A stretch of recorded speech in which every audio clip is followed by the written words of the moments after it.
What's going on, guys? Jay Howe back at it again. This time we're going to go over another Demon Hunter build, and we've got our man Banndit in on this, the now almost authority on Demon Hunters. He's been playing it quite a bit, so Banndit, welcome in. Hey, thanks a lot for having me. I'm ready to do this video, talk about this lightning sentry build. Yeah, now there's been a lot of questions on my channel. I know for those of you that aren't as familiar, Banndit has his channel. His is the reason mine was ever created, so feel free to check out that link below. We're going to go ahead and link you to his channel. He's going to have a little bit alternate build on how this goes, so we're going to go over a couple key elements that we're going to look at. We're going to go over the skills for you real quick, and we'll look at everything here, look at all the skills. We're going to talk about a couple of them, and we've got Banndit who's going to give us his opinion on a couple of things that he's going to go with. I think this is probably changing my mind on the build. And then we're going to cover a few key pieces of gear, and then we will go over a few more things. Then I'm going to do a little bit of solo gameplay. I believe he's going to do some as well, so feel free to check out his video. Banndit, what do you think of the build first off in terms of the regular sentry build and what we had going before? Well, at first I didn't really like it, I'm going to be honest, because I felt that it was very slow, and I felt that things that moved a lot, it just took a lot of time for the sentries and the lightning to catch up to them. But as I've used it and I've gotten my skills down, and you know, it's definitely a different play style. With the old build, you could just kind of lay the sentries down and run around and, you know, not really do anything. But this, at least for my build, there's a couple other things that I need to keep active in order for it to be as efficient as it can be. Yeah, and I wholeheartedly agree with you on the part. Things that move around can be a pain in the ass. It definitely takes a little bit of positioning, which, as you play it a little bit more, guys, I think you're probably going to enjoy this. So, without further ado, we'll go ahead and get into some of the skills here. Now, for me, I've got a primary here, and I'm running Entangling Shot with Justice's Serve, mainly because this is my Hatred generator. For me, it's going to proc our Hell Trapper a little bit, and we'll get over the gear here in just a little bit. However, Banndit is looking at it a little differently, and he's not necessarily needing a Hatred builder because he's going to get it through other means, so he can cast Elemental Arrow, which is the main skill for this. Now, Banndit, why don't you go over the alternate skill that you're running with as opposed to a Hatred builder, and why you're doing that? I'm going here with Preparation and the Punishment Rune, and when you use the Punishment Rune, it's going to restore 75 Hatred for you. It's got a 45-second cooldown. Well, actually, Preparation has a 20-second cooldown. I'm sorry. Yep. But you know, if you got a decent amount of cooldown, you know, you can get that thing going. In conjunction with some other things that we'll talk about, you know, you can keep a lot of this stuff active and keep building your hatred without having to use a primary hatred builder. Yeah, and that's a really interesting part, especially because it is on a 20-second cooldown. And that is going to come around quite a bit quicker since we do have a little bit of cooldown reduction. So that's something that until he brought to my attention, I hadn't really tried, but I think I'm going to be running with that tonight, give that a shot. So that's a couple options you guys can go with there as opposed to Entangling Shot or any other Hatred builder there. You can actually just skip the skill all around and be able to use Preparation there and cast Elemental Arrows to your heart content. So which brings us to our next skill, the main attack, which is the main reason we're going to run this. And we're actually going to talk about this here in just 1 second about how it works with your sentries. But we've got Elemental Arrow with Ball of Lightning. Now, you're going to see shoot a ball of lightning that electrocutes enemies along its path for 300% weapon damage as lightning. Now, we're going to go ahead and take off our quiver here. We're going to zoom out, and you're going to see the lightning moves really fast. And there you can get a good comparison. Banndit, why don't you go ahead and pop a few shots off. We'll do it in the same general direction so you guys can see the difference in speed. Now you're going to see that mine are moving much, much quicker, and I'm not going to do near as much damage. And the main reason is the Meticulous Bolts quiver, and you'll see there in the secondary, Elemental Arrow, Ball Lightning now travels at, and this has a range between 30 and 40%. Now, I got a pretty decent roll on this, so it does take a little bit of time to find a good one. I went through several crappy ones before I got it. But you want to roll Elemental Arrow damage on there as opposed to Sentry damage.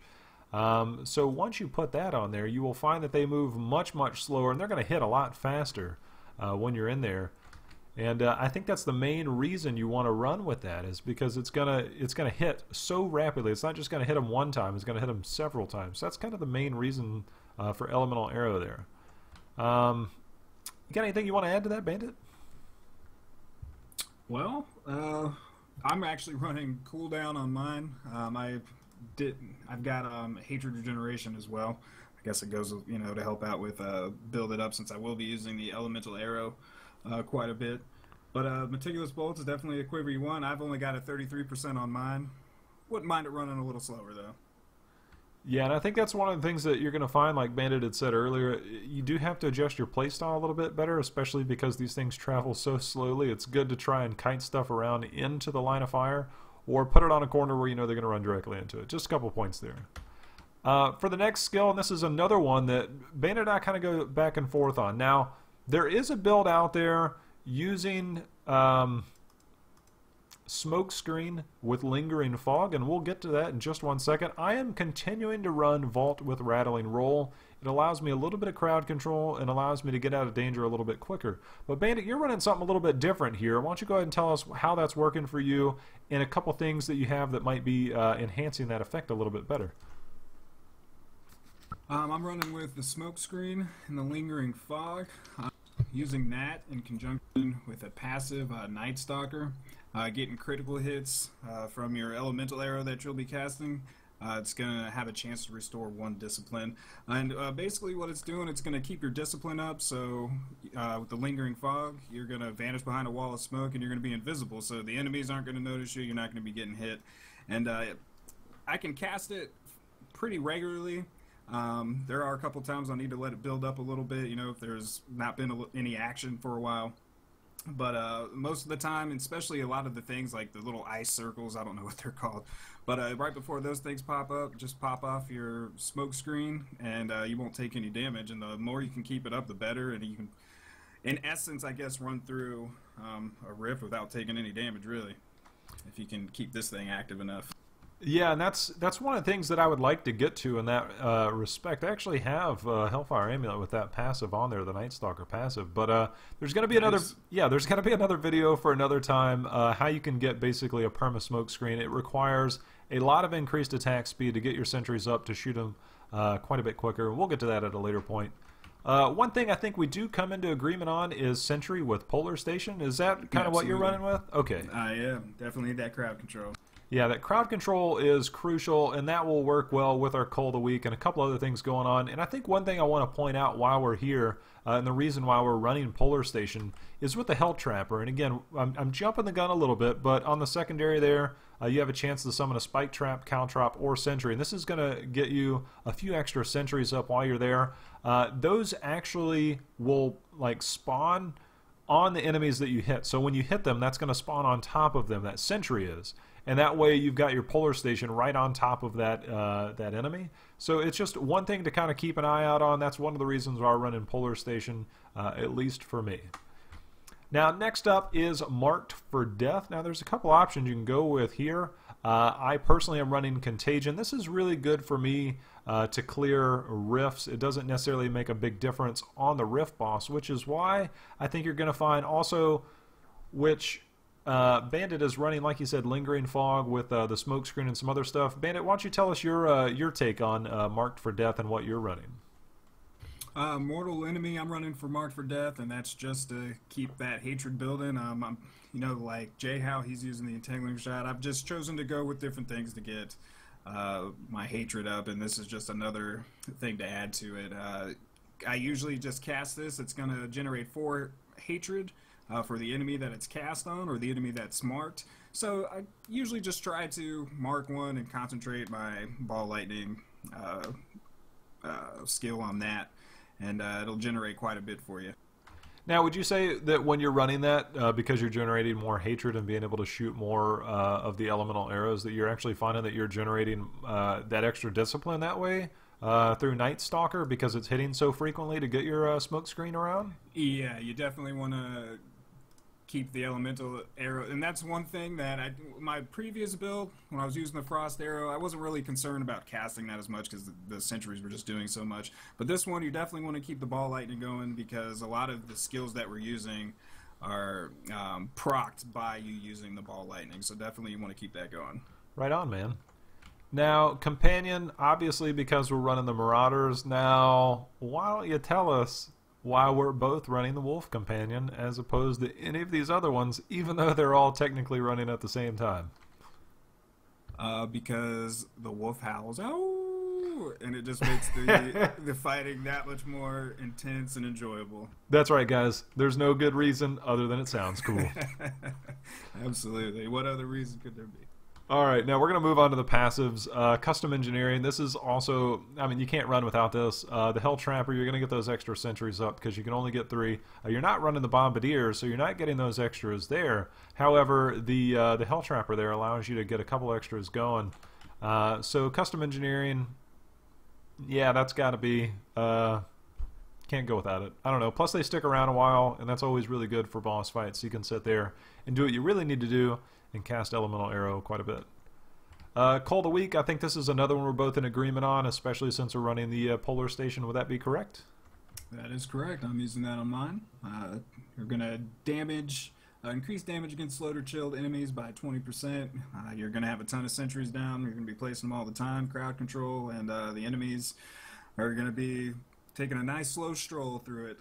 And we're going to be getting that increased damage for them. So definitely a must-have if you're going to be using the Polar Station for these sentries. Okay, yeah, that's definitely a good way to put it. Awareness, because you play a Demon Hunter, and you're going to die whether you like it or not, just because absolutely you're a Demon Hunter. So that's pretty much it right there. I don't know how to say awareness any different. You absolutely have to run this. You get the extra life there, so it's just part of the life of a Demon Hunter. Now the last passive, I'm using Numbing Traps, and because we've got the Caltrops being proc from the Hell Trapper and the Sentry Fire, this is reducing damage by 25%, excuse me, for 3 seconds. So this is one area I've run with. The other one for me personally is Perfectionist, and that's just because if your toughness is a little low, that might be a direction you have to go. Now, Bandit, you're running something a little different here, correct? That's right. I'm running Night Stalker. That's right. Critical hits have a chance to restore 1 discipline, and like I mentioned before, you got to keep the elemental, the ball lightning going, because you're going to want that Night Stalker to keep that lingering fog active, so you're not taking any damage. So if you're using the build that I'm using, this is probably a good one for you to go with if you're running preparation. All right, so that's the skills, guys. We're going to go over a couple key pieces of gear, kind of wrap this up a little bit. We'll hit the Paragon points, and then you can feel free to look for either this video or another version of this video on Banndit's channel and kind of see it from his perspective. You guys saw it from mine. I tried to highlight a couple of the points that he was talking about, and he's given me a couple key points, and hopefully these are things I'm going to run with as well. Hell Trapper, the one-handed crossbow. This one is very important. Ben and I have had our fair share of farming in Act 5 because you're going to get this from the Act 5 cache. I think you mean frustrations? Yeah, our fair share of frustrations. It's a very difficult one to find a good one. Act 5 bounties are some of the most tedious ones, at least for me personally in the game. Definitely try and get into a group run. There's a channel called Bounty Runs. Feel free to look for that. It's a community, I should say, so feel free to find that. There's going to be different people. You're mostly going to find nothing but Demon Hunters farming Act 5 because there's nothing else there for anybody else.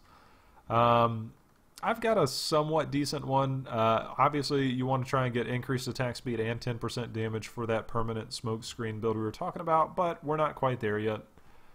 The Marauder 6-piece, absolutely necessary. With your Royal Ring of Grandeur, you can hit those 5 pieces. Tasker and Theo's, Bandit, why don't you go ahead and link yours? Mine are pretty crappy just because I rolled these from an intelligence character, so that's why you see dexterity rolled on there. There you go. And you're going to see Bandit's got a little bit better than mine because he's got crit hit chance and increased attack speed. Obviously, if you can get the trifecta there, the better. And then the increased attack speed of your pets. That is one place where I win because I have a perfect 50. He has 41%, so that's just something to keep an eye on. Boo. For your shoulders, getting sentry damage, cooldown reduction, dexterity, vitality, that's a good thing. For your helmet, you can actually roll dexterity, elemental arrow damage, and crit hit chance, and a socket. So if you can get that, great. We don't quite have a helmet to that point yet. Chest piece, getting sentry damage on there with your dexterity and vitality.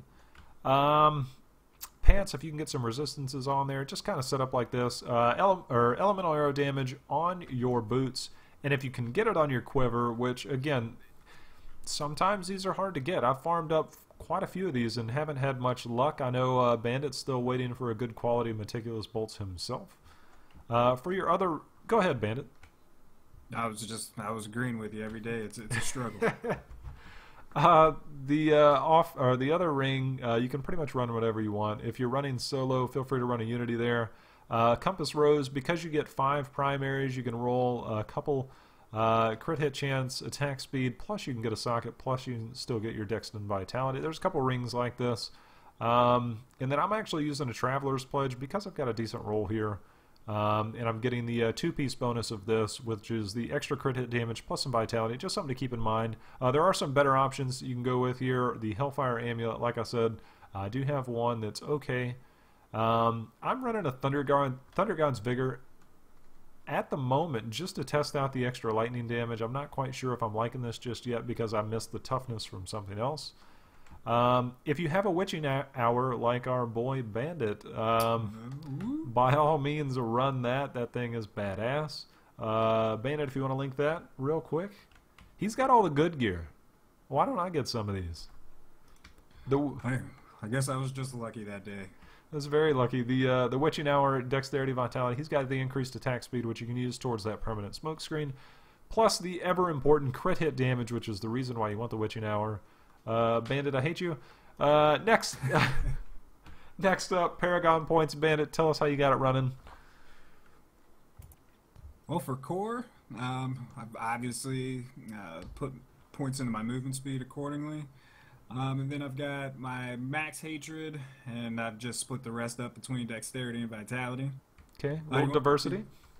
Do you want me to do all of these, or I'll just hit the first two? Let's go through. I'll go ahead. We'll talk about the offense one because ours is a little different. Now, if you've watched some of the other videos that I've had, and we'll put this link in the bottom, there are break points with the sentries. We won't go over that just yet. It's very important for the permanent smoke screen build, but that'll be another time for another video. I think we're both in agreement we need to max our cooldown reduction to be able to get our sentries around quicker. Yes, sir.